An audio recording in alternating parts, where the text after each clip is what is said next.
have not yet had the pleasure to meet. My name is Matt Vandenberg, and I'm so honored to be president of Ohio Wesleyan University.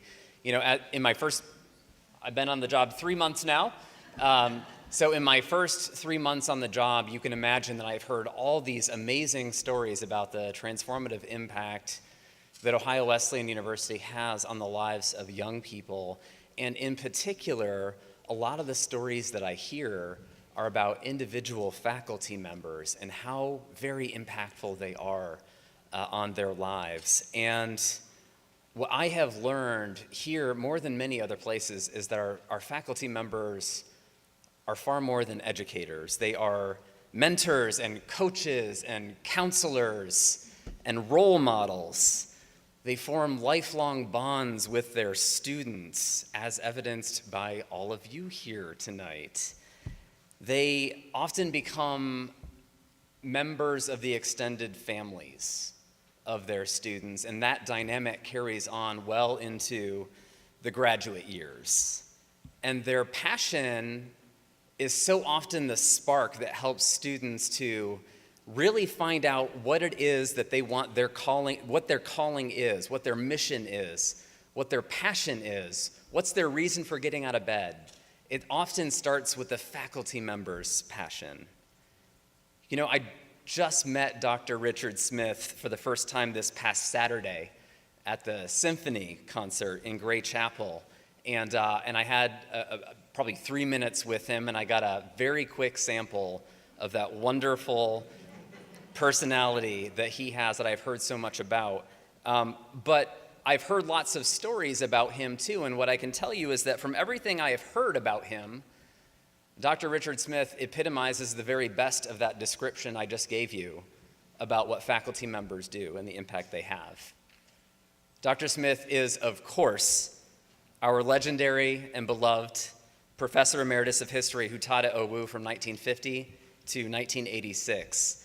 And I am told his specialty was middle period of American history, and his particular areas of interest, the slavery controversy, pre-Civil War politics, and the Civil War itself.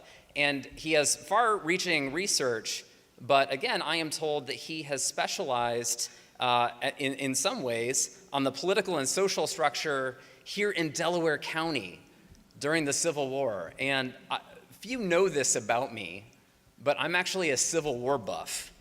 And it occurs to me that I need to invite Dr. Smith over for a coffee or I guess not a bourbon. You don't. I've heard that's one of the keys to longevity here. I'm in trouble. But I need to invite you over so that I can hear all about what this remarkable county was like in the Civil War period. In 1975, Dr. Smith received the Bishop Herbert Welsh Meritorious Teaching Award, which is Ohio Wesleyan's highest teaching honor. His impact on his students was so significant that a group of them got together and collaborated to endow the Smith Lecture in 2001, with the first lecture held in 2002. And the Smith Lecture series was proposed by Evan Buki and created with support and effort from Evan Corns, Lloyd Ferguson, and other alumni as well. Without a doubt, I can tell you that hundreds of students have benefited immeasurably from this experience that all of them have made possible. Now, I am told that the inaugural speaker back in 2002 was James McPherson, author of the book Battle Cry of Freedom. And it occurs to me that I took a history class my senior year at Alma College, where I went to school, and I had to read Battle Cry of Freedom. And I graduated in 2002, the very year that you held that lecture. So I really am jealous. I wish I could have been here at Ohio Wesleyan instead of Alma College, but don't tell them I said that. Each year since that initial chapter of the lecture series has brought the best of Civil War historians in the nation to Ohio Wesleyan, thanks to the leadership of Dr. Barbara Turgeon and the input of Dr. Smith as well. That who's who of Civil War academics this year includes Dr. Kenneth Noe, the author of The Howling Storm, weather, climate, and the American Civil War. And boy, am I looking forward to this. We are so honored to have you join us, Dr. Noe. We are honored to be joined by the legends themselves, Dr. Richard Smith and his wife, 1953 alumna Betty Jackson Smith. And Dr. Smith, every one of us in this room join you in wishing you a very happy 100th birthday upcoming.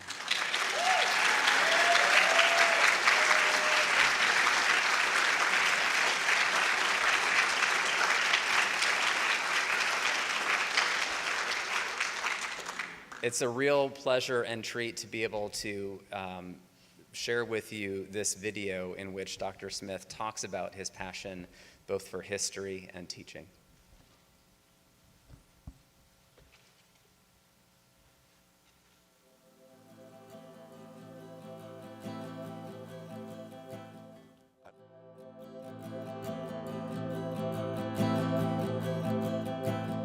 I don't know how it happened. I just, all along, had tried to make history a vital subject to study, the queen of the liberal arts, if I may say this.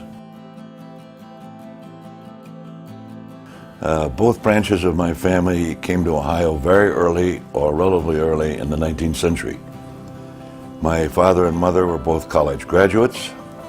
My father was a chemical engineer in the East with DuPont, but came back to Ohio after a health problem developed and was a very successful high school teacher.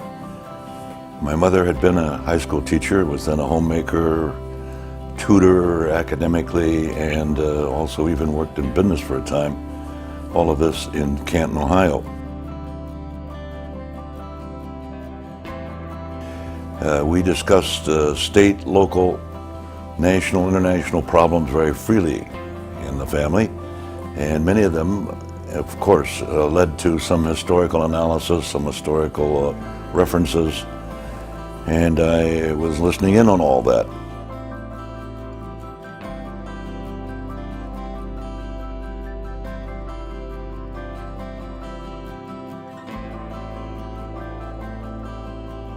When suddenly I heard in some other graduate students an opening at Ohio Wesleyan.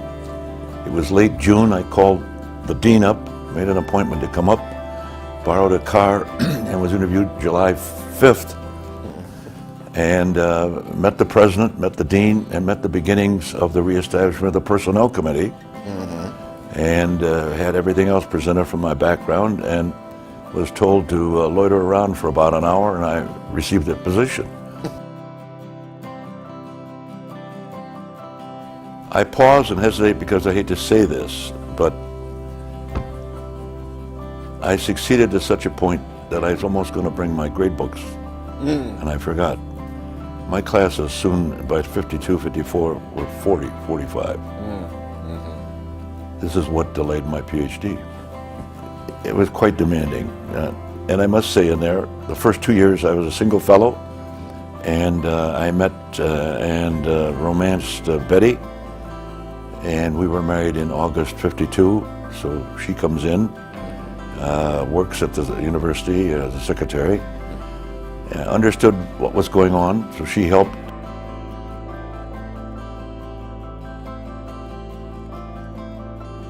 All along I told them, if you really are deeply into a period of history, it's not just the political structure, economic development, social development, religious.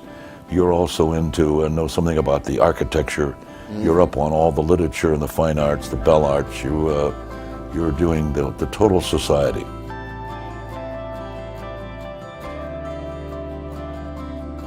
Some of them expressed an interest. I certainly didn't discourage them. This is, I think, a valuable for society, a valuable profession. Go on, several things you can do. One or two of them went into public history with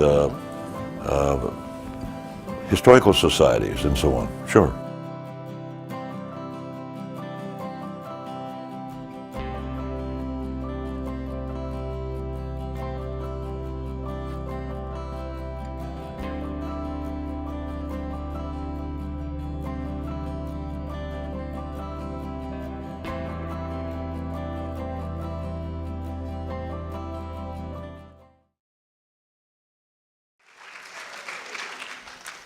I really want to thank Dr. Barbara Turgeon from the History Department for her efforts in preparing today's festivities. I dare say it, but I think she might sleep well this evening.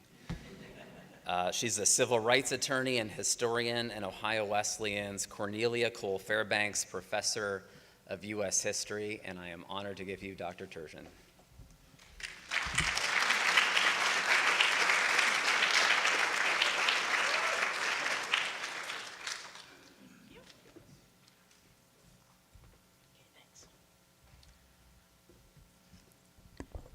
Well, on behalf of the History Department, I want to welcome everyone here and thank all of you for attending tonight, especially you donors. I did mention that we still accept donations to the Richard W. Smith Civil War Lecture Series, so feel free to do that.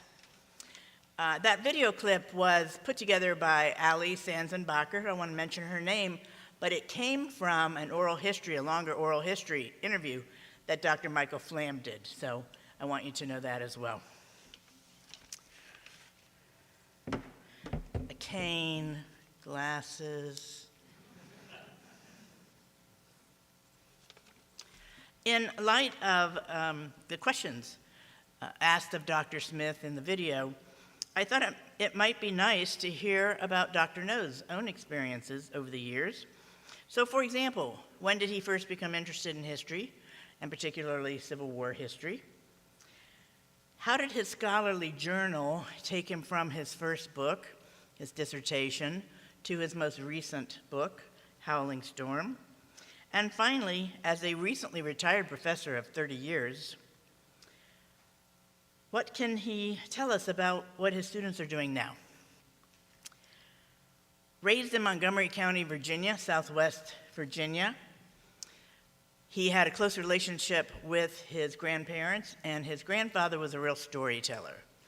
He told stories about mining, he told stories about union organizing, he told stories about his World War II experience. So basically, he was getting U.S. history lessons directly from his father. In terms of the Civil War, Montgomery County, Virginia, seceded, and the Civil War is very much imbued in that locale, and he distinctly remembers the centennial celebration of the Civil War. It was a really big deal. But he did not immediately become a Civil War historian.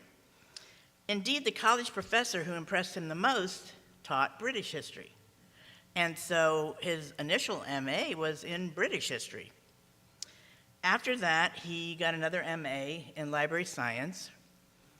But he was also working for his grandfather, who had a firewood company.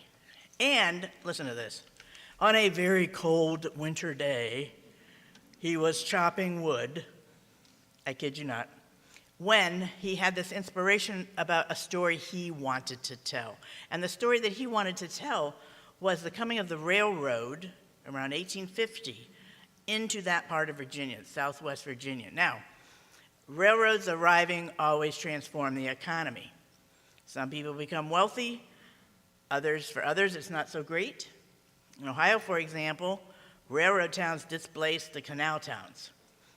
So what happened in Southwest Virginia is that the railroad brought slavery to an area that had not had it particularly, because tobacco production, plantation tobacco with enslaved people as the labor force now became lucrative. And so then when secession happens, a little more than 10 years later, this area seceded quite comfortably with Eastern Virginia. It is so close to the modern border with West Virginia, though. It is part of Appalachia. And yet, because of that railroad bringing slavery in, it did not stay Union as Western Appalachian Virginia did, becoming, as I think you know, West Virginia during the Civil War. Well, with that idea, he went back to school, was admitted into a graduate program in Civil War history. That became his dissertation. That became his first book. So then the question is, okay, that first book was about what I just told you about. How do you get to the climate book? Well, his second book, an award-winning book, was about a really important battle, the most important battle that took place in Kentucky, Perryville. And in writing about it, a drought of a couple of years caused a serious problem in terms of there being water for the soldiers, for the horses. So that's kind of his first, weather has an impact. And then he told me that he firmly believes in incorporating his scholarship into his teaching.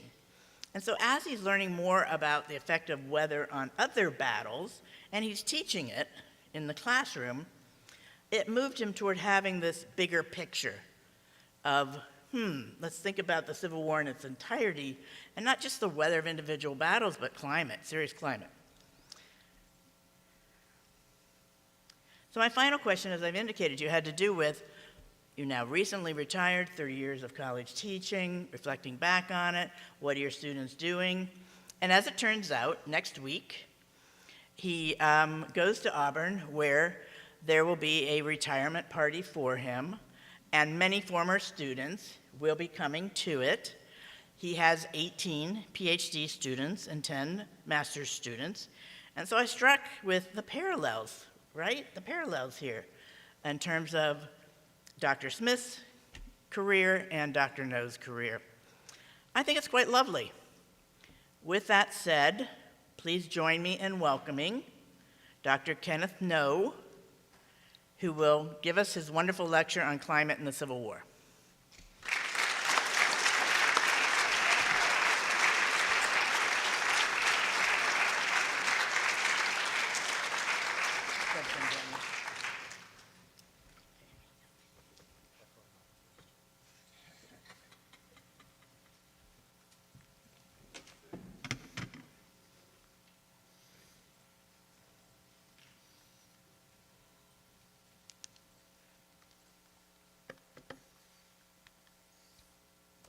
So let me get situated here, and we'll get started. I'll warn you now, I like to wander.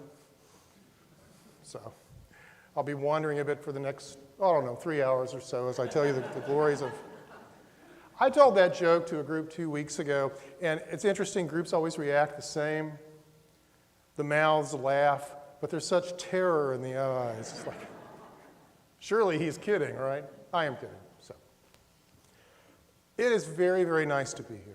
I have to say, it's been a wonderful day, and it's wonderful to finally see OU. I am not an alum, as several people have asked my wife and I today, but I feel like I know the place a bit. My wife is sitting back here with our dear friends, Mike and Karen Cahall, fellow grad student at the University of Illinois when I was there in the late 1980s.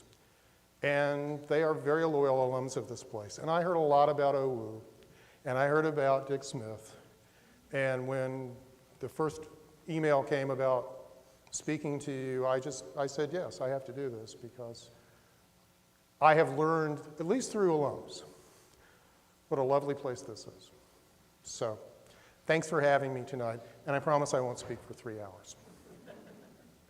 I want to start with a very specific moment in the American Civil War. And then I'm going to sort of expand and then contract again. Hopefully that will make sense 45 minutes or so. Let's begin in the middle of April, 1862. Civil War is a year old. Around Washington, George B. McClellan has put together a massive army of 105,000 men. It's the largest army in American history. By far. And using all sorts of boats, ships, anything that would float, he has taken that army from the suburbs of Washington through the Chesapeake Bay to Fortress Monroe on a part of Virginia known as the Peninsula. And his aim was to march that army up the peninsula, take Richmond, Confederate capital, and end the war. Today, if you drive from Fortress Monroe to Richmond on the interstate, it will take you about 2 hours. It took the Army of the Potomac 3 months. And usually when you hear people talk about this, when you read about this, That delay is usually ascribed to George McClellan. Timid, cowardly, liked to argue, wouldn't take good advice from the president, a thoroughly unpleasant man. Now, I'm not here to defend George McClellan, but I also want to mention the fact that during the Peninsula Campaign, with one brief exception of about a couple of weeks, it almost literally rained every other day. The topography, the soil of the Virginia Peninsula is red clay, and a particularly porous kind of red clay. It creates a mud you cannot imagine if you've never lived in the South. And so they found their way up to Richmond. It stopped raining except for thunderstorms around the last week of June. And over the course of a week, that Federal Army fought the Confederate Army of Northern Virginia, newly under the command of General R.E. Lee, in 6 vicious battles, and failed to take Richmond. The last of the battles was at a place called Malvern Hill. And the night of Malvern Hill, it started raining again, harder than they had seen throughout the campaign. It poured in sheets all night into the next day as that Federal Army retreated about 12 miles back down the James River to a place called Harrison's Landing. And you can look through the official records of the Civil War, and you can see regimental commander, brigade commander after commander after commander talking about how horrible that night was. But it wasn't much better back on the battlefield, which the Confederates held. The guy you see right here, this is Henry Kidd Douglas. Henry Kidd Douglas at this moment, July 1st, 1862, is an aide to Stonewall Jackson. He wrote a memoir many years later that became famous called I Rode with Stonewall. As my friend Gary Gallagher likes to say, he probably should have called it Stonewall Rode with Me. He was not a man without some ego. But I've been struck by this passage since I read it. This is the night of Malvern Hill in that terrible storm.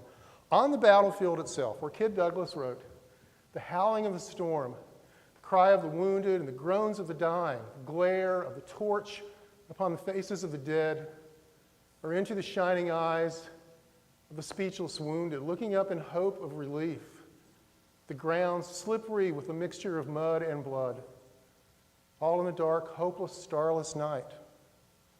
Surely it was a gruesome picture of war at its most horrid shape. There's nothing glorious about this. There is nothing that should make you think, gee, I wish I had lived back there. Man, I am sorry I missed being at Malvern Hill. These are men who have survived a man-made disaster. But here's something else I want to suggest.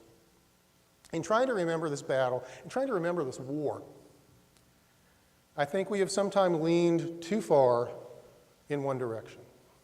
We remember the fighting. We remember the blood. We remember the wounded. But we forget sometimes, I think, the rain and the mud and the dark, hopeless, starless nights. And what I'm going to try to do tonight is convince you, or at least start to convince you, or try to convince you, that we will understand the Civil War a little bit better if we put it back into its environmental context. And suddenly things may make sense. Suddenly you may find yourself thinking, gee, I used to believe this, but I'm not sure I can believe that anymore, knowing what I know about the weather history of this war. Because I will assure you, researching this book over the last 12 years has changed my mind about the Civil War in more ways than I can count. So that's my plan. Try to convince you that understanding weather in the Civil War is important if you want to understand the Civil War in its totality. Where do we begin? Here are some basic ideas that I want to run through with you. The first talk I ever gave on this topic was at the University of Georgia. It was a long time ago, well over a decade. A room full of other historians. I was pretty nervous. So I thought I would make everybody like me by telling a joke at the beginning. right? So I stood up and I said to that assembled group, the Civil War was fought outside. Some of you are laughing, thank you.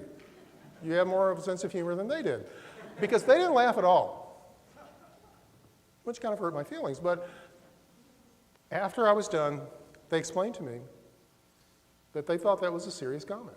And the more I thought about it over the years, the more I think it is a serious comment that sometimes we forget. The Civil War was fought outside. It was not fought in a nice student center. It was not fought in an air-conditioned audience, an air-conditioned office, sorry. It was not fought in a lecture hall with climate control. It was not fought in a domed stadium on a level playing field. It was fought in the mud and the dust and the heat and the cold. And sometimes we have pretended that's not the case. As with George B. McClellan. How could he not get to Richmond from Fort Monroe? He must have been a coward. It's hard to believe that once you understand what was happening in terms of weather. Like all historical events, a lot of you are students here tonight. Thanks for coming. Hope you're not missing anything. Like so much else of what you study, the environment's important. So the Civil War was fought outside. Point 2, weather has agency. When I was in the University of Georgia, and we were having that conference, it was an interesting conference, by the way. It was the first time a group of Civil War historians and a group of environmental historians had ever gotten together in the same room. Because Civil War historians, I'm sorry to say, typically don't talk to anybody else. We're just like that. And we learned a lot from each other, and there were a lot of misconceptions and stereotypes that we had about what other people did. And one of the things I learned that weekend from the environmental historians is a concept that's very much important to environmental scholars, that the environment has agency. It doesn't mean it has a brain. That doesn't mean it has an agenda. That doesn't mean it's rubbing its hands together, hoping to accomplish one thing or the other.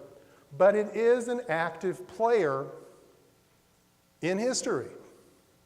Let me put it this way.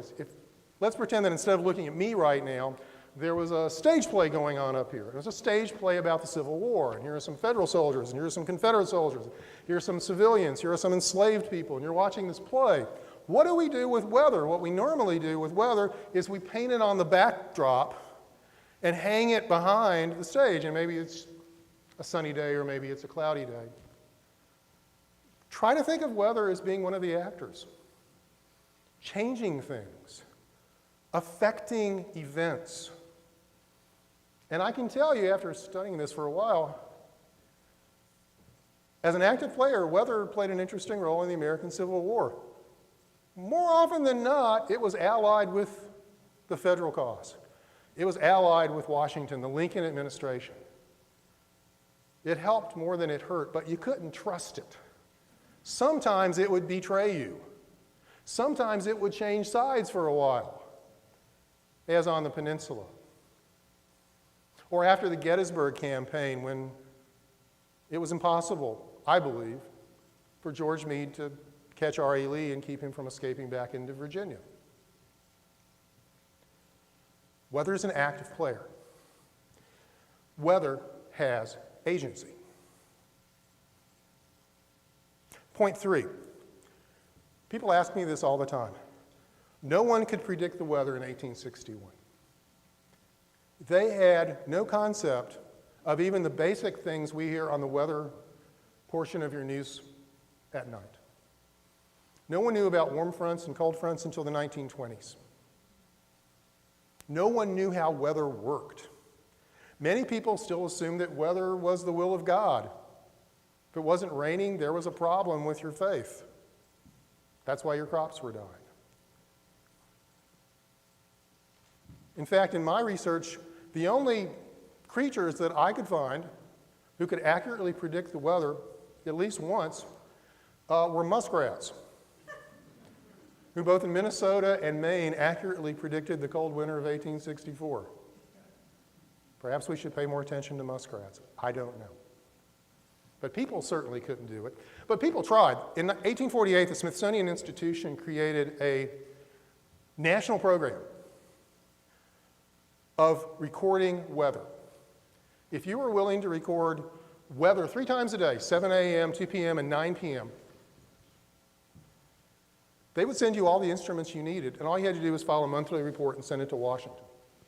And so we have an incredible amount of weather data from this period. These weather people were amazing. I sometimes think I need to give a separate talk just about them. Like the guy in Gettysburg who's out taking his weather recordings during the Battle of Gettysburg. They're fighting outside his house. The Confederates are going down his street. And at 2 o'clock, he's out there saying, oh, okay, here's them. Or a man named Robert McCrary, who was the Smithsonian weather observer in Natchez, Mississippi, who had been born enslaved and not only became free, but became affiliated with the Smithsonian Institution. It's a wonderful story. So there's all this data. The system sort of falls apart during the Civil War. The Confederates largely stopped sending anything to Washington, but there are still people out there who are doing this. So they're trying. They think maybe if we can just observe what's happening, we can figure out how this works. Does weather in Minnesota affect weather in Ohio? They didn't know, but they thought maybe they could find out. So that's the state of meteorology by the time of the Civil War. Point 4, Civil War weather was not normal. Whatever normal means, it was not.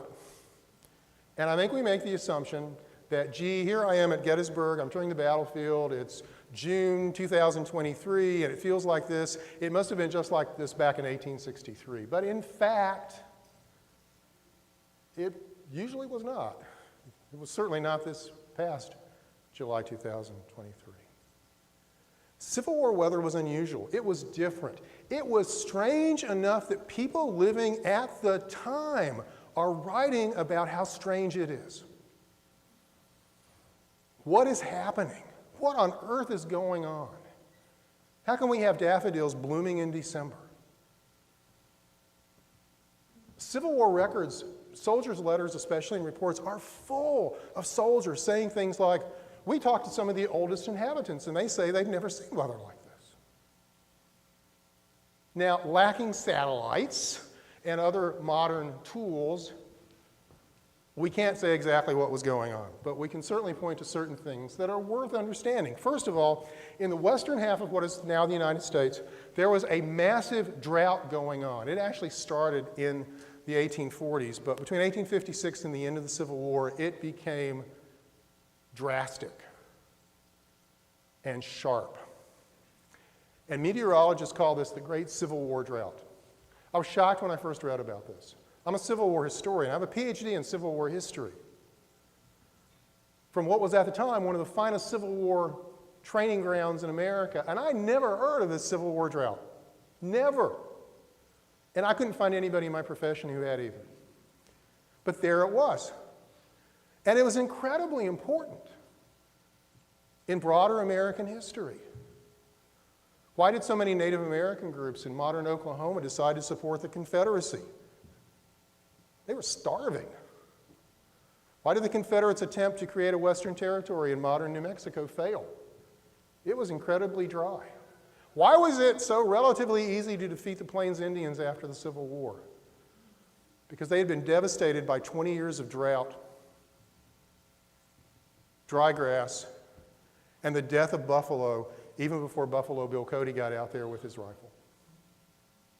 So there's this massive drought going on in the West, which occasionally is broken up by equally odd events, like the Pacific mega flood in December of 1861, a little bit into 1862.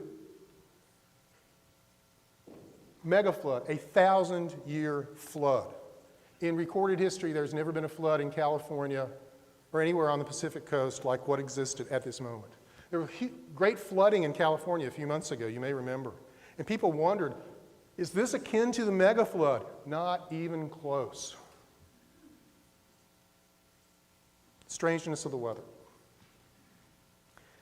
If you watch the Weather Channel, or if you look at your local meteorologist coming out of Columbus, they'll probably at some point talk about something called El Nino, a weather phenomenon that happens from time to time.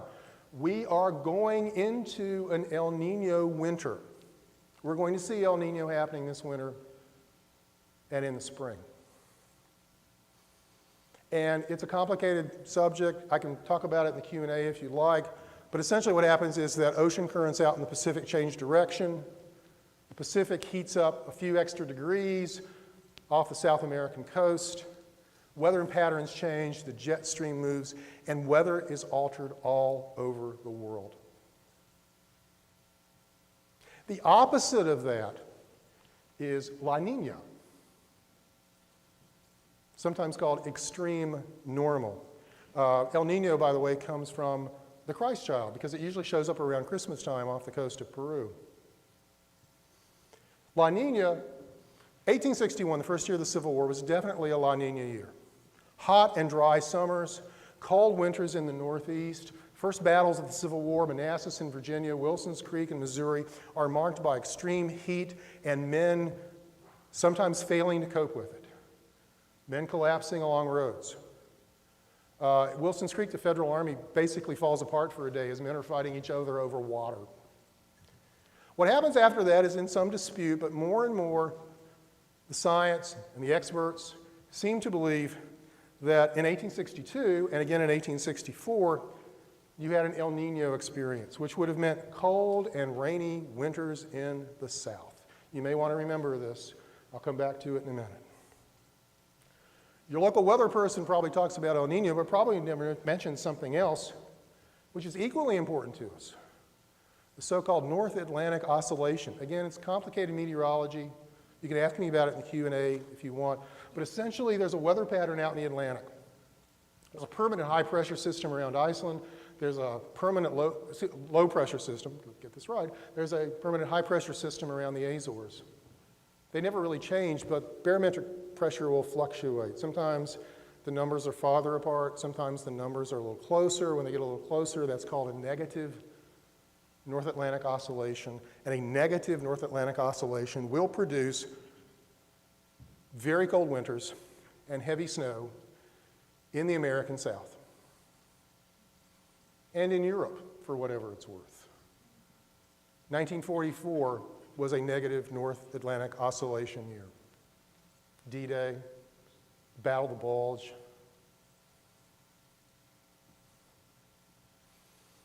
Civil War weather was not normal.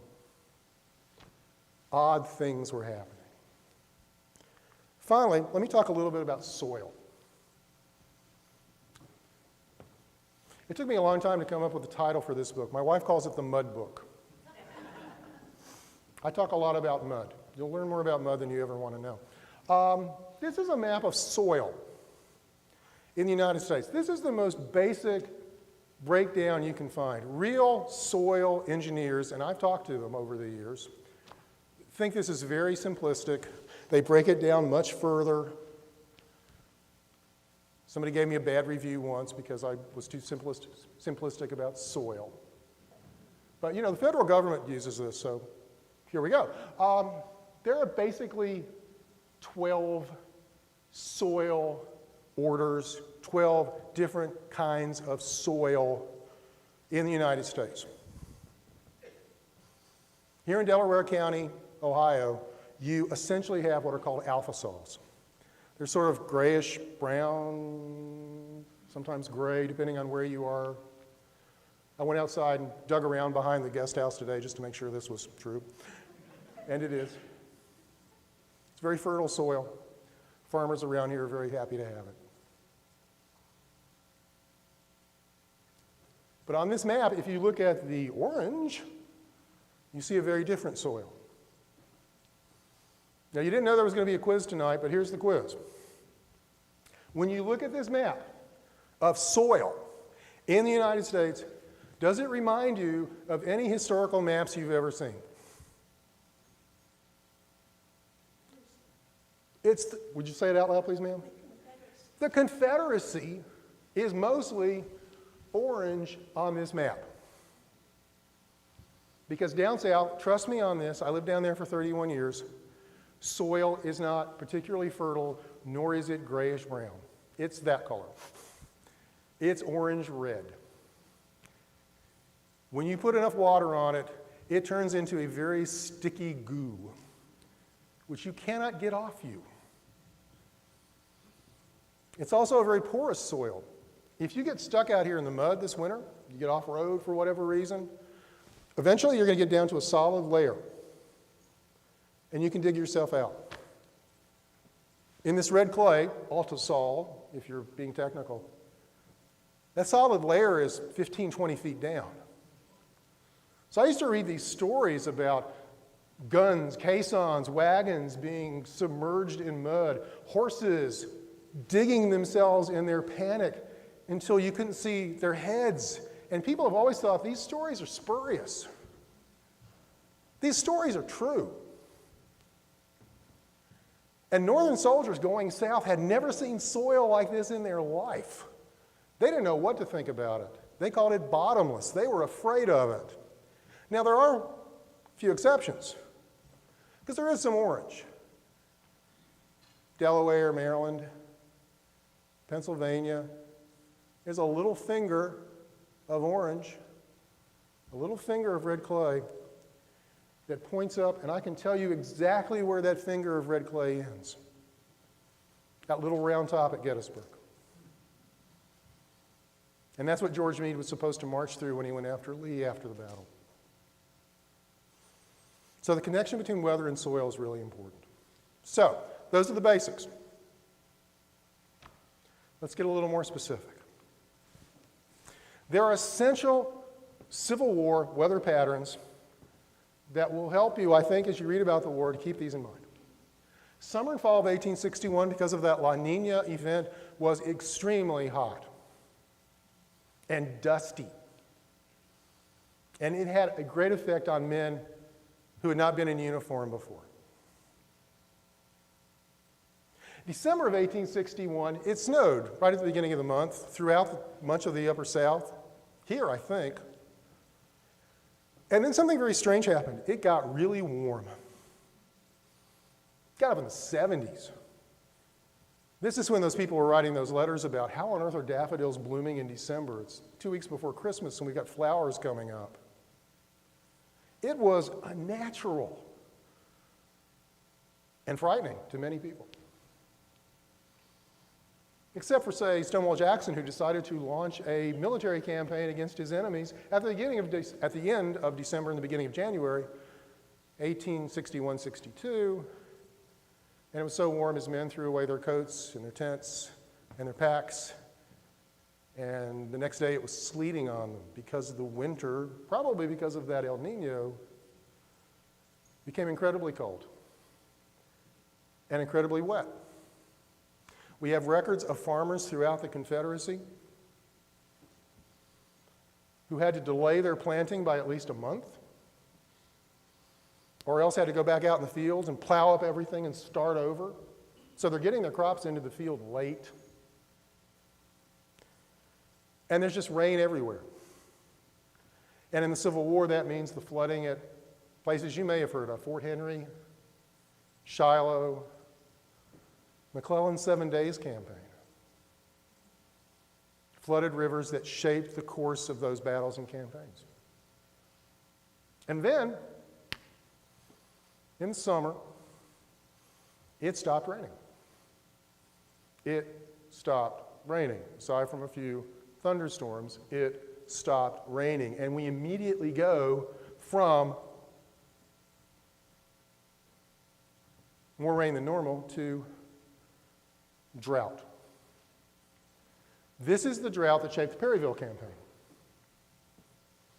This is the drought that eventually shaped the Stones River fighting, which is, in December, but they're still dealing with low water levels. This is the drought that shapes later campaigning in Virginia. especially Second Manassas and Antietam.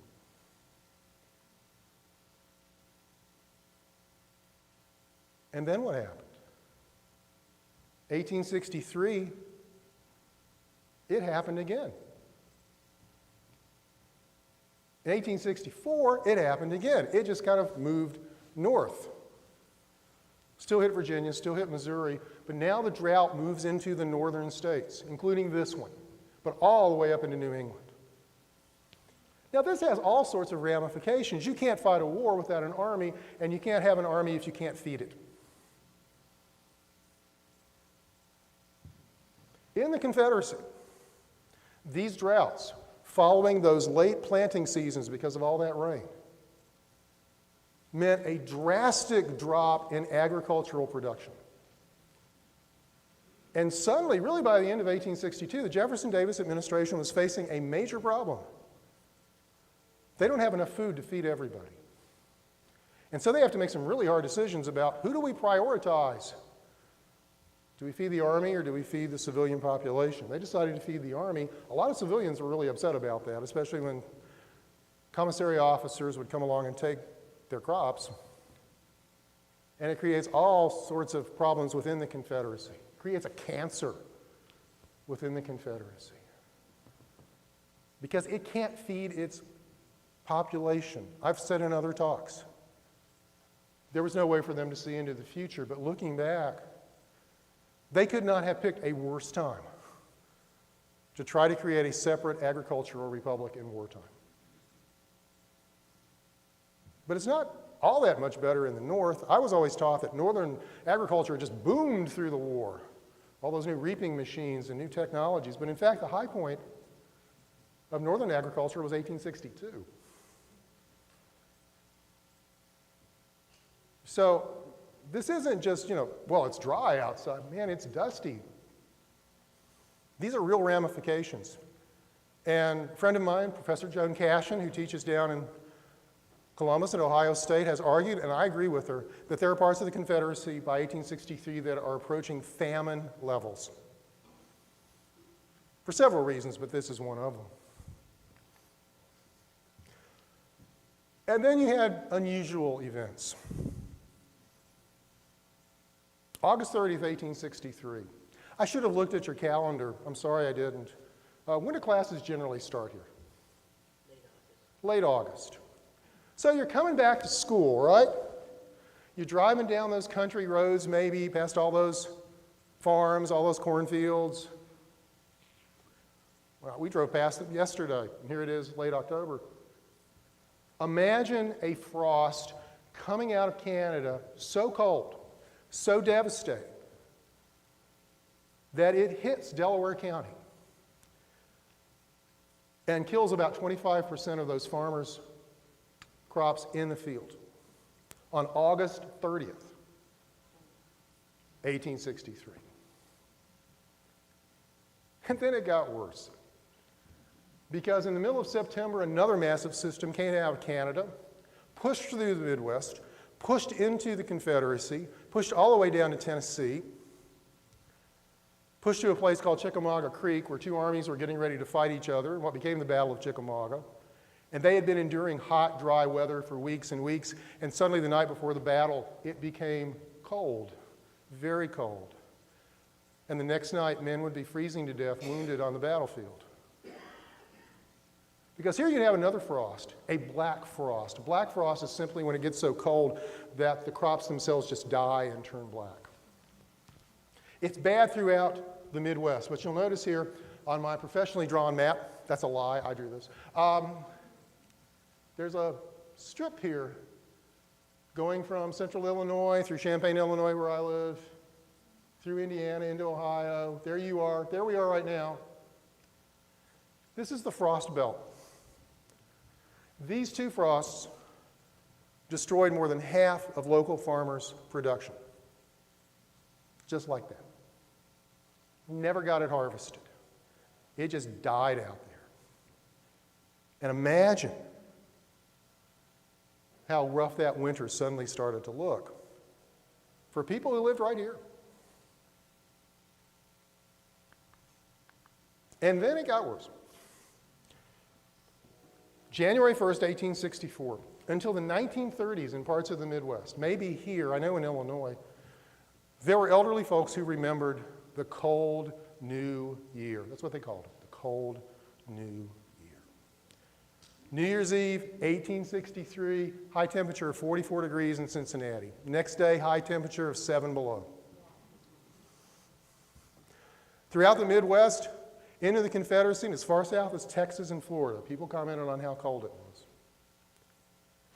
Up here in the Midwest, people died in their homes, died in apartment houses in cities.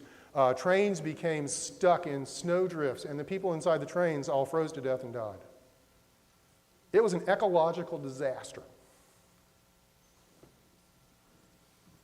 Now imagine that you don't have a whole lot to eat either.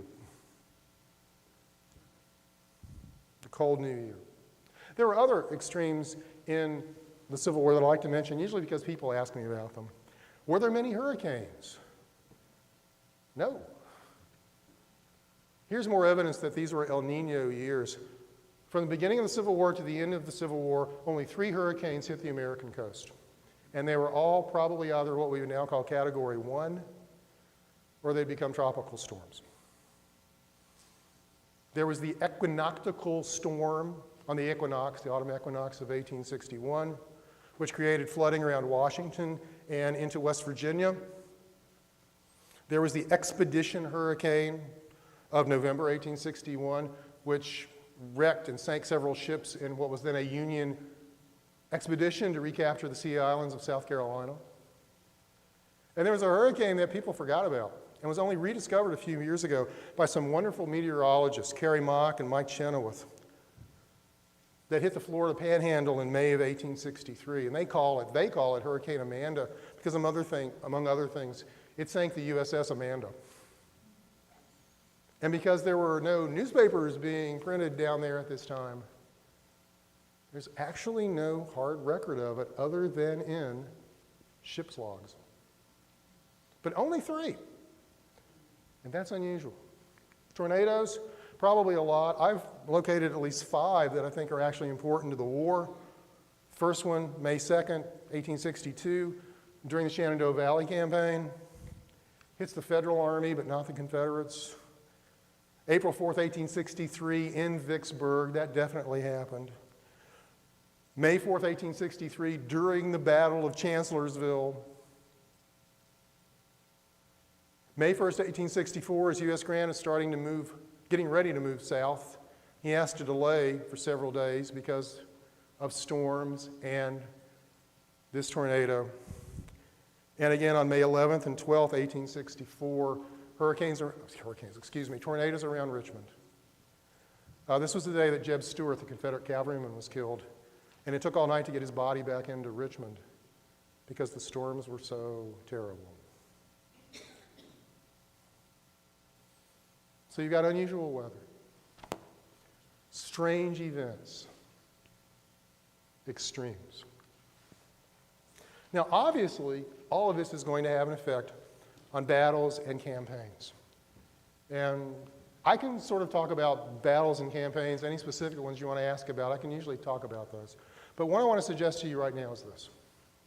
There was a point in my research where I thought I could quantify this. I thought I could say, well, this battle was very affected by the weather, or this battle was moderately affected by the weather, and this one was slightly affected. But I gave up on that because all Civil War battles, all Civil War military action was affected by the weather. How could it not be? And whether we're talking about the flooding at Fort Henry on the Tennessee River, which was so extensive that U.S. Navy ships, gunboats, actually steamed right up to the walls of the fort and shot down into it. Fort Donelson, a few days later, sleet, snow, incredibly cold weather. Battle of Fredericksburg, the so-called Mud March after Fredericksburg, in which the Federal Army, then under Ambrose Burnside, tried to find a way across the Rappahannock River to get at Lee, and literally got stuck in the mud. Fort Stevens, Washington, summer of 1864, when heat and dust led so many men to fall out of line that Jubal Early had to slow down his march on Washington. Cost him a day. which meant he got there when Union reinforcements were arriving rather than the day before. It's a famous event where Abraham Lincoln is shot at out at Fort Stevens in the entrenchments around Washington. It's about 100 degrees. And that Confederate army is staggering. And imagine how the war might have changed if they could have penetrated Washington for even a few hours. But good weather as well as bad weather can affect the Civil War. Bloodiest day of the Civil War, the Battle of Antietam. And the weather in Antietam was pretty much perfect if you want to kill large numbers of people. Not too hot, not too cold, generally dry. There'd been a little rain the night before, so there wasn't much dust. It was perfect.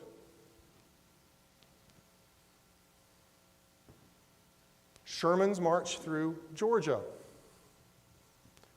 Again, weather perfect for him. Enough rain, but not too much. The road's not muddy, but there's not much dust.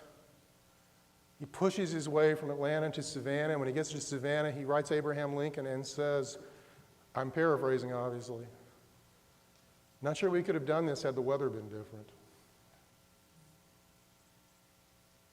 But this was the weather that they encountered.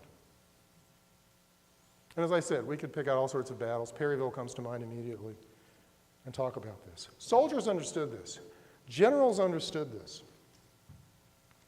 Politicians didn't always understand this. I'm an Abraham Lincoln buff. I had Abraham Lincoln on my office door for years in Alabama.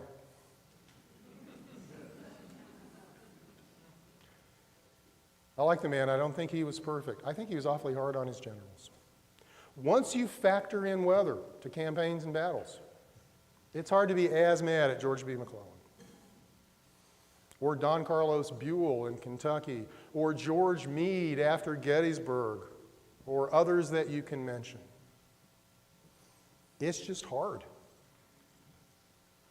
I was talking about this with one of you today. Lincoln, among other things, loved mathematics.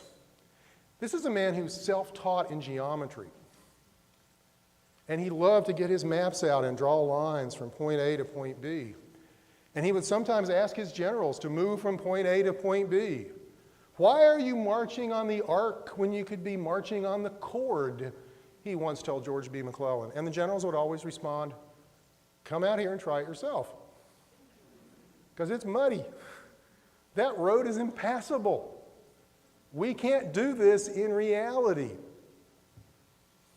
So many people have asked me about this. Well, so many people have given me a hard time about my treatment of the president and these generals that I'm actually writing a new book just to answer that question.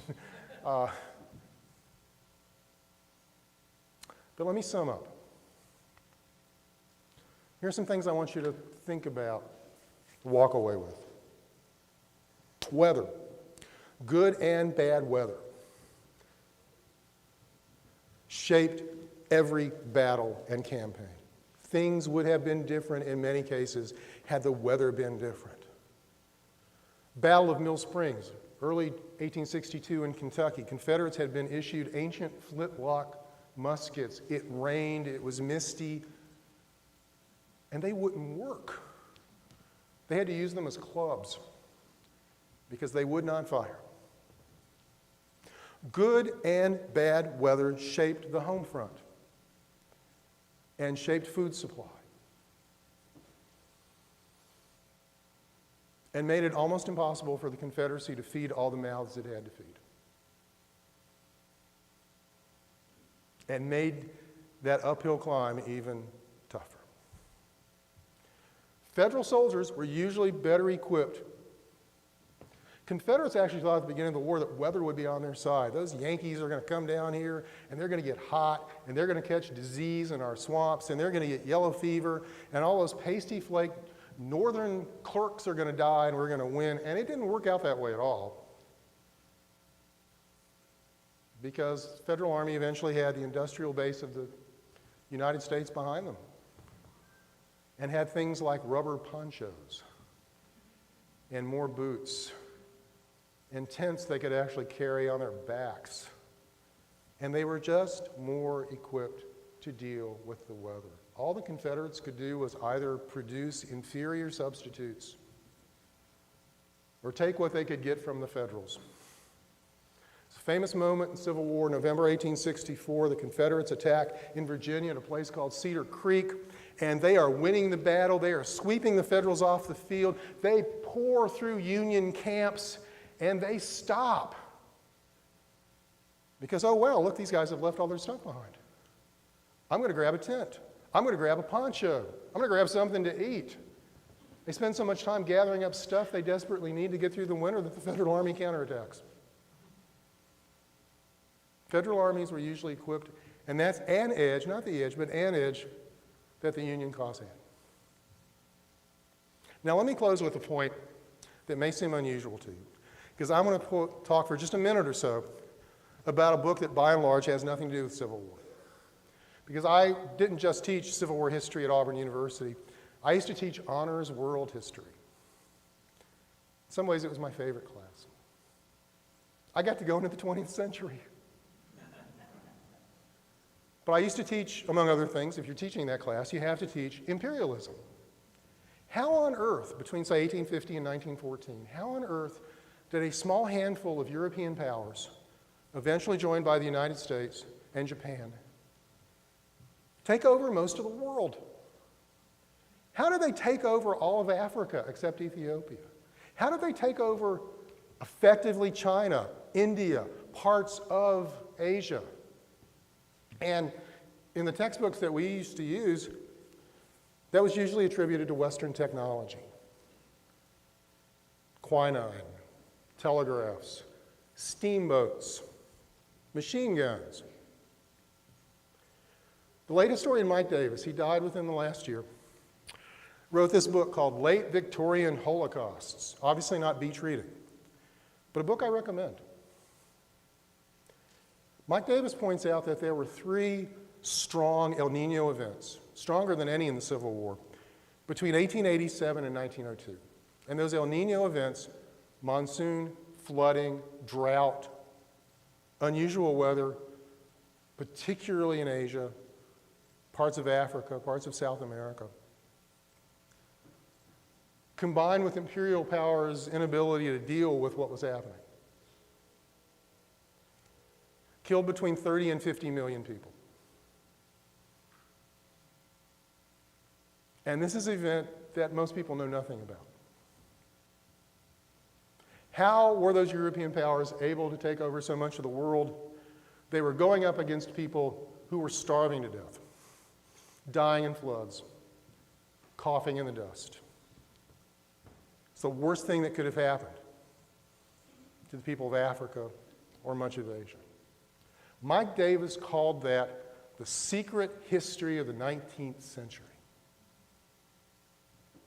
Now, I'm not saying that weather is the secret history of the American Civil War, but I think it's a secret history. I think the war makes more sense once we take it back outside, once we put it back into the environment, and suddenly things that seem strange to us suddenly make a little more sense. Walt Whitman once famously wrote, it's a quote most of you I bet have heard, "The real war will never get in the books." What we usually forget, by the way, is that Whitman said that with hope. Whitman's memories of the war were that it was so horrible that he hoped people wouldn't remember how bad it was. But we keep trying. If we want to get to that real war, if we want to get a little closer to it, if we want to understand generations of people who spent most of their lives living and working largely outdoors, unlike us, without air conditioning or central heating, we need to factor weather and the larger environment, I think, back into the Civil War. And just for the record, I think we need to do that with all sorts of other historical topics. Civil War was fought outside. If you remember that, it will change the way you think about it. Now, that's all I have to say, but I am happy to take your questions if you have some for me. Oh, thank you.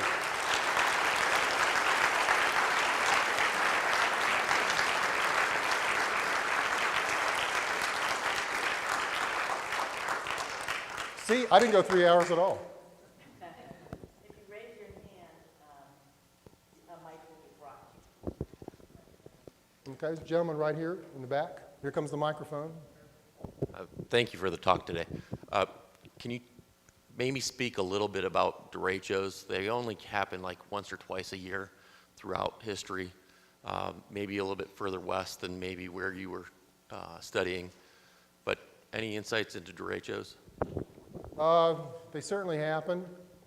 I can think of at least one that probably happened in Virginia. It seems to fit. Say again?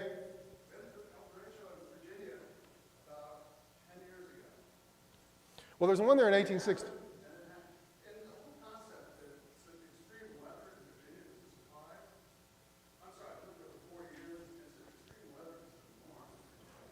I grew up there, and it was stranger than normal, I assure you. I'll do my best. Other questions?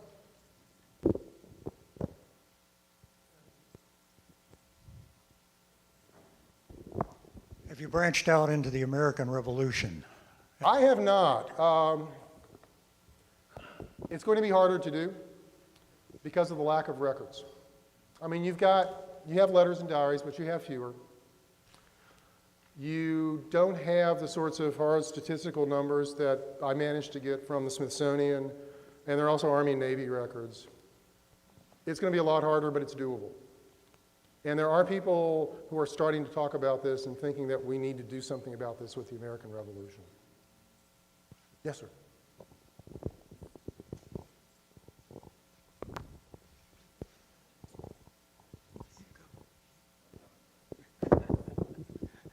So, I've read, and of course I always include the movies I watch for my history. So, weather has affected battles from ancient times. Napoleon had a couple of battles that he lost because of weather. You're stressing that back at that time there was no way to predict weather until the modern era. There never has been. But why, if the weather during the 3-month campaign, for example, you see the weather, you see the mud, you can see its effect, why would a general persist in it and not change their direction? You showed us a picture of Lincoln standing in an obvious weather event. Yet, I'm curious your opinion why he could not relate to McClellan telling him, you can't go that way. Here's why.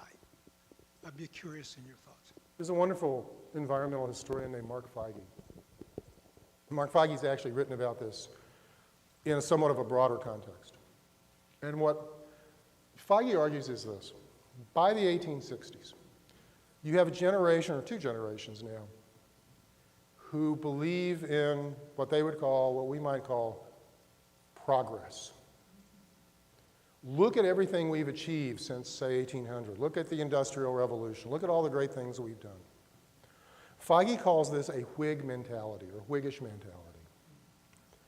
And so there is a widespread belief among people, by the time of the Civil War, that you can conquer almost anything, including nature. Abraham Lincoln's an old Whig. U.S. Grant exhibits this mindset as well. Weather can be conquered. It's raining, the mud is out there, sure, but by sheer will and character, we can conquer that too, in the same way that we're redirecting rivers or building railroads through mountains. And it's that mindset, I think, that powers politicians, actually on both sides, and some generals as well, to just keep pushing through bad conditions. My friend Carol Reardon, who teaches at Penn State, has written about this. In terms of the Overland Campaign of 1864, Grant gets past Richmond to Petersburg. He gets there. He does it. He pushes. But by the time they get to Petersburg, his army's exhausted. They're incapable of any frontal assaults. They are worn out. But he got them there. And the arguments from Washington and Richmond so often was, if they're well-trained enough, well-disciplined enough, they can do it. And sometimes they did, but at great cost. It's just the way people are thinking at the time. Other questions? I have a microphone.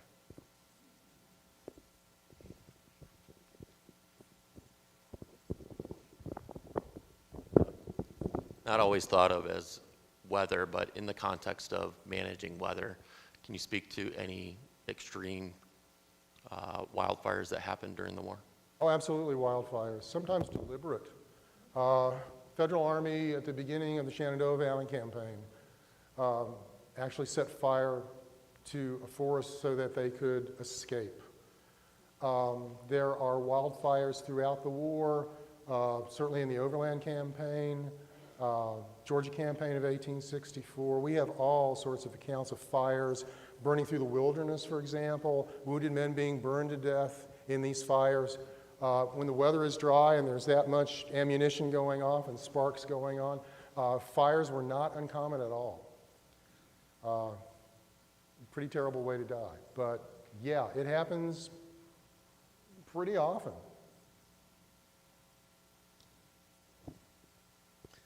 Coming.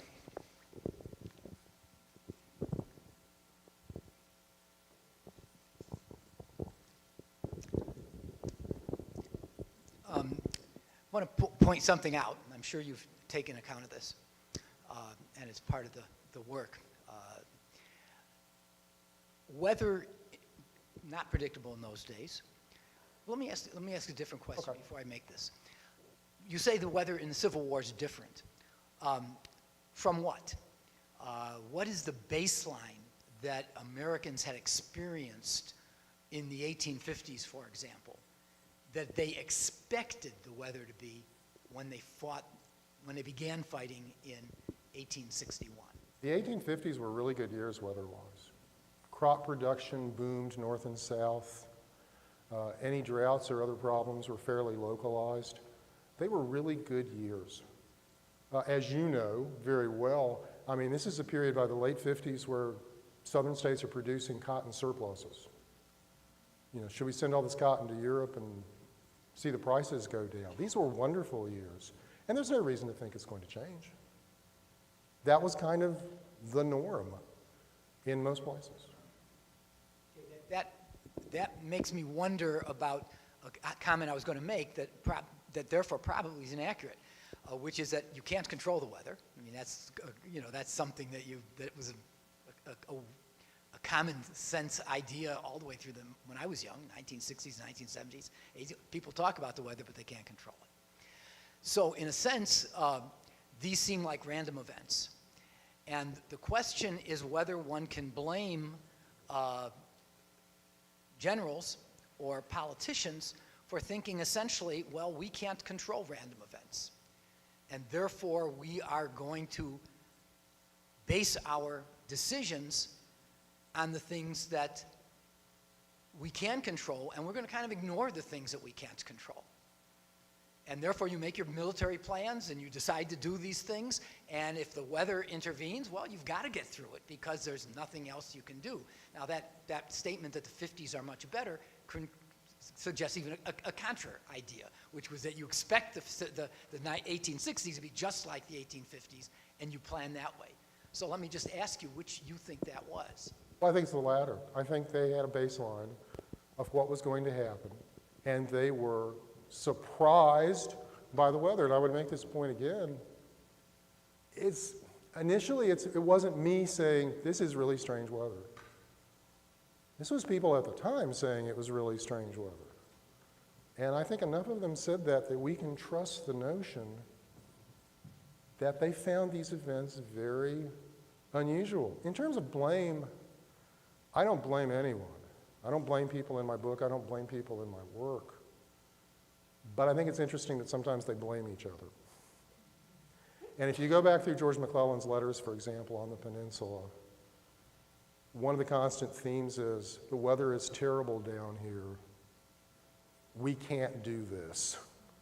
And the response quite often is, sure you can. Why can't you? What's wrong?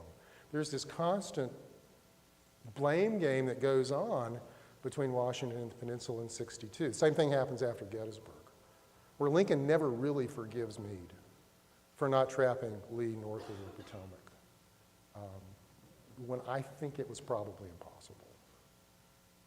They blame.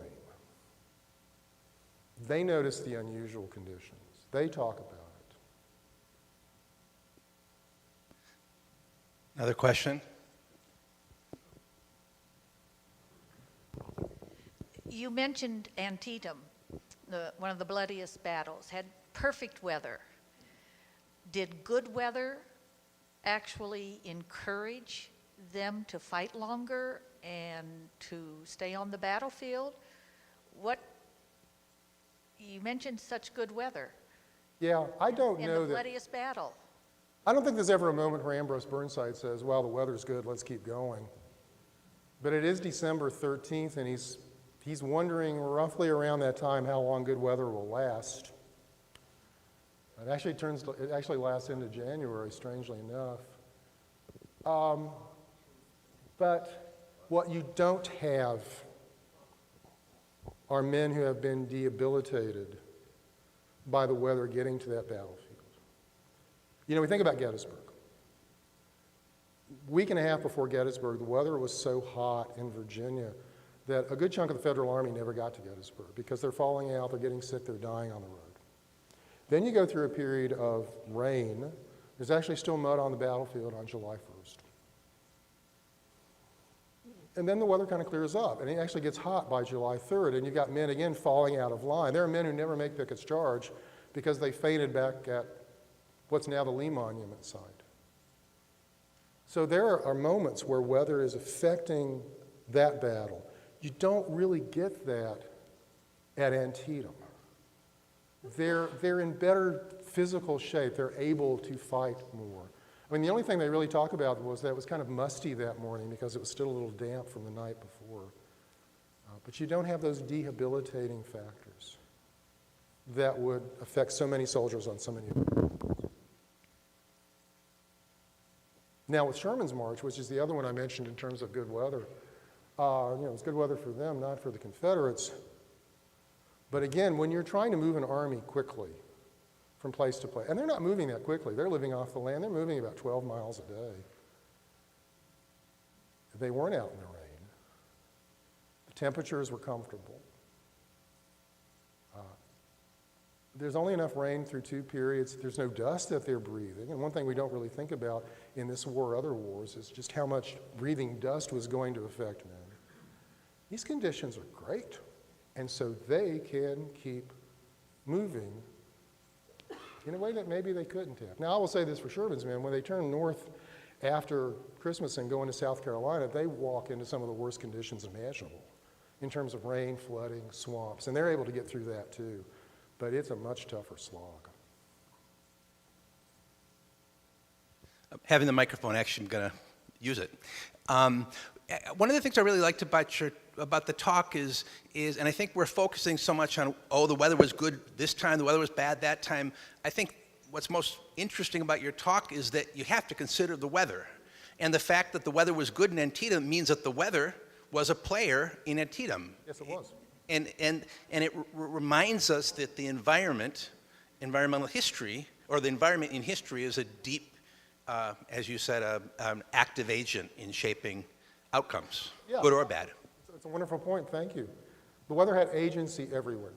It had agency on the battlefield, it had agency on the home front. It's doing things. Sometimes it's doing positive things. Sometimes it's not. But it's a player. It's one of the participants, if you will. Well, I just kind of want to follow up with a comment, but I don't want, the first comment is, this was a great presentation. Well, thank you. Things I've never thought about, certainly like you have. Very impressive. But I just kind of want to react to your excellent response to my first question, which was, the mentality, we can do it, we can push it. And I would note, only using some knowledge I have about modern wars, in which there were no weather issues, but there were geographical features that made it insane. Many examples, in fact, there's a recent new movie about it, sending platoons or companies to secure a space when they're surrounded by peaks and are easy targets, and they're bound to die.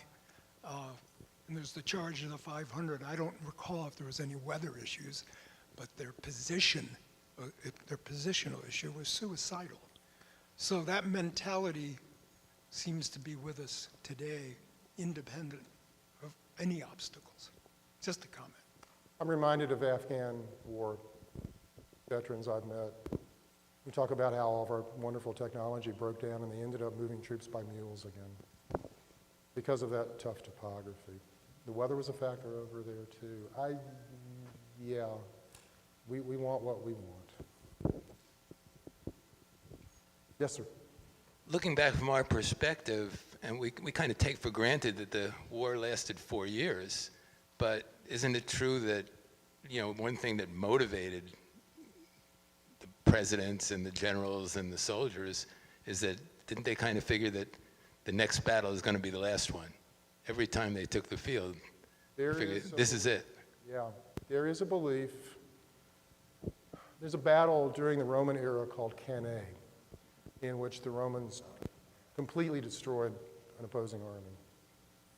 And other historians, I'm borrowing from them, have written about how Civil War generals, political leaders, were always looking for that Cannae, always looking for that last battle that would end the war. George McClellan was going to end the war in front of Richmond. He's going to fight the big Cannae.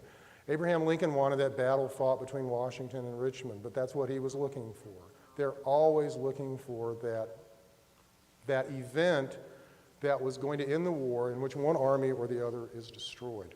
And the problem is, in the 19th century, that's almost impossible. Given the technology of weapons, given tactics, completely destroying an army was almost impossible. The only place it ever came close to happening was the Battle of Richmond, Kentucky, August 1862, when a Union army was basically wiped off the field. Didn't change much of anything. The war kept going. There were enough men, enough bayonets, enough artillery. And I will say, too, that the military technology of the time tended to favor people on the defense. So they're always looking for that Cannae.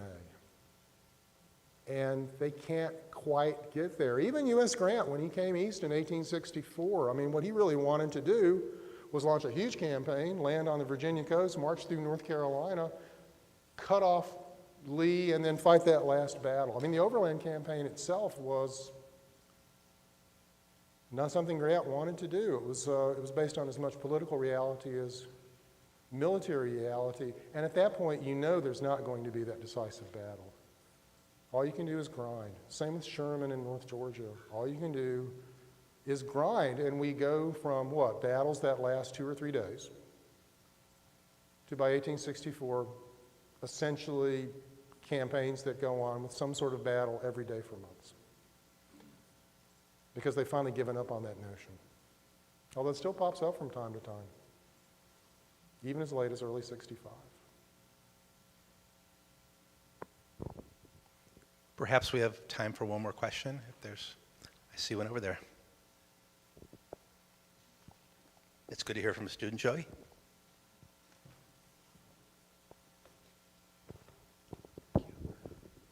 I was wondering if you could tell us about what some of the most interesting sources to you personally that you looked at for this book were. In terms of sources, that's a great question, actually. Extra points for you. Make sure that happens. The Smithsonian records were really interesting because you could get hard data. They were frustrating in that you could get them for some parts of the Confederacy, but not the others. There were also just soldiers who wrote about the weather constantly. And it's funny, but when I was a student, going through the MA program at Virginia Tech, I took a historiography course with a really great Civil War historian, James Robertson. And he talked about his frustrations about finally finding a diary from a regiment he was looking at, and there was nothing in it but weather. Well, it turned out that's what I was looking for. So you'd find these guys who were just writing obsessively about the weather, and they're really kind of interesting. I think those were probably influential to me, but I think the most important was just having hard data. Because I wasn't sure hard data could actually be found, and it turns out there's a lot. And we can actually see what's happening, and we can compare it to previous years. You can compare, I did this, you can compare rainfall on the Virginia Peninsula to previous years to see that the amount of rain that was coming down that year was unusual. I mean, you got the stats right there, you got the numbers right there in front of you. And all this data is sitting in College Park, Maryland at National Archives too, and nobody uses it. It just sits there. It's on microfilm. It's easy to access. I just thought that was fascinating. Well, with that, I would like everyone to thank Professor Noe once again for a fantastic lecture. Thank you.